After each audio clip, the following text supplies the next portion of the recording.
Hey there, I'm Alan Matthews from Classical Guitar Shed, and in this video we're going to tackle the question, how do you play fluidly on guitar? What is fluid guitar playing? Is that fluid?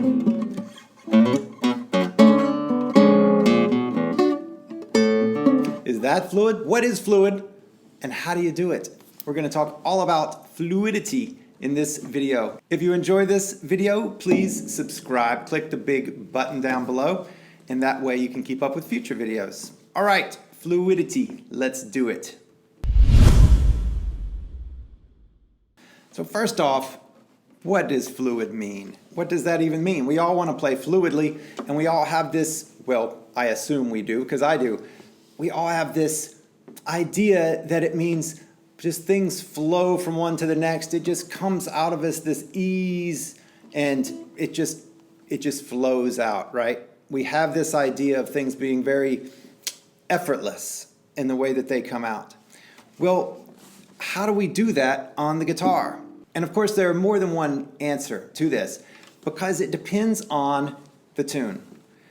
Ultimately, for a piece to sound fluid, we have two different things. We have the piece sounding fluid, and we have our body feeling like we're playing effortlessly and fluid, which means freedom in our joints. If we really want to talk about what does the body feel like when we're talking about these kind of things, then we're talking about this very much freedom in the joints. Everything is easy and soft. Well, in the music, though, it might be that we have fast changes or big shifts, and we have these things. So here's the important thing to know, and that is, and this is just mind-bending, but fluid doesn't always feel fluid. So if to make something sound fluid and connected and beautiful, it doesn't mean that we're having that experience. It might be that we're just gritting our teeth and working really hard to make this big shift right here and to get all these things happening like this. And we need to play absolutely like robotically and with very fast, definitive movements in order to make the notes connect so that the listener could say, oh, that's just so fluid and flowing. And so what goes on behind, it's like a sausage factory. What goes on behind the scenes is not always what's perceived out front.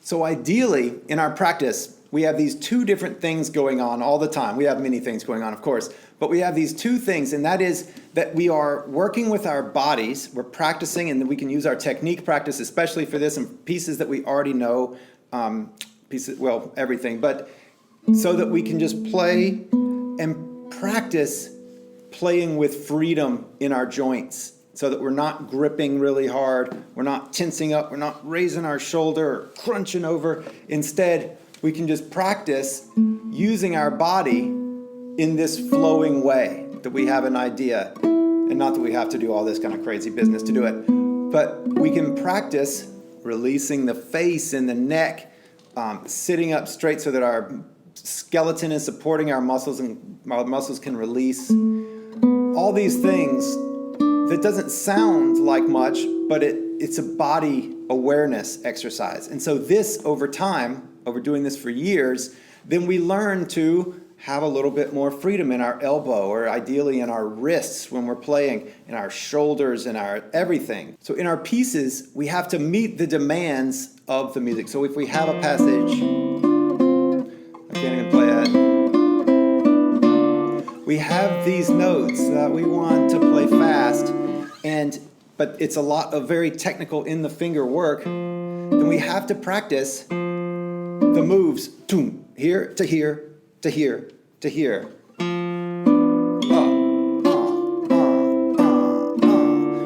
And that's not fluid, that's very herky-jerky, right? But if we do that, and if we also work on the phrasing within it so that we listen to the line,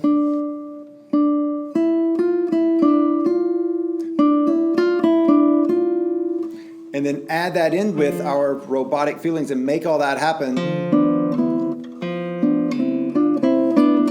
then we can make it, then we create the illusion of fluidity. And if we've been practicing our body stuff, then we might be able to bring some of that in, or maybe not. But we might just be more aware that, well, maybe I just don't have to grip my teeth while I'm doing this, at least, even though my hands are very muscularly engaged. I don't have to scrunch up my toes, all these little things. So then we can work on the individual things that we need to do to make the music fluid, sounding, and to make our bodies fluid, feeling. And then at some distant point in the future, maybe all of that combines and everything is just easy and effortless. But I think our experience will change of doing the high demands of pieces, being very fast and articulate, and our body awareness will change as well. I can guarantee you, if you do this type of work, the way that you feel into your body and what you become aware of and notice and how you use your body, it will change over time. So you'll be a completely different person next year or the year after that or in 5 years or 10 years or 30 years because you'll have a completely different awareness and experience of it. So the tools that we can use then are all of our technique stuff. So really working on all of our hands, how we move, connecting notes, playing legato, smooth and connected, that we use our scales for that. And everything that we can do to become better guitarists, at the same time, practice our body awareness, at the same time, be more musical and try more things, more swells and fades, more short note, long note, all these different, it's called articulations.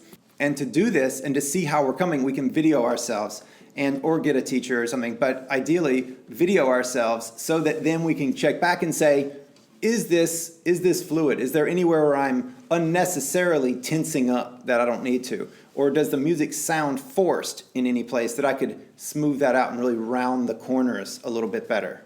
So the more practice techniques and the more different things we can do in our practice, the better we'll be. So we can build these skills over time, over years, to become more and more comfortable doing this thing that is this crazy box with strings on it that we are manipulating to make sound. Over time, we can become more comfortable by that by using varied practice techniques. Technique practice, musical practice, body practice, everything that we can think of, and even things that we haven't thought of yet that we'll just find through experimentation. It's all process.